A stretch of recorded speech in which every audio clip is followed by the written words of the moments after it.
بسم اللہ الرحمن الرحیم۔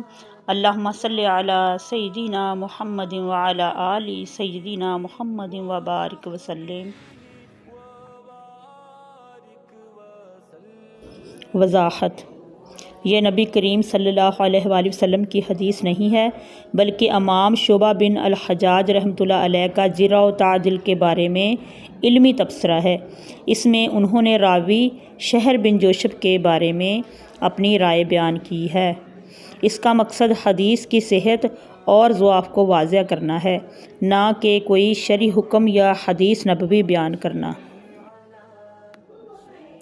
حجاج بن شاعر نے ہمیں بیان کیا، انہوں نے کہا شبابہ نے بیان کیا، انہوں نے کہا شعبہ نے فرمایا میں نے شہر بن جوشب سے ملاقات کی، لیکن میں نے اسے روایت میں قابل اعتماد نہیں سمجھا۔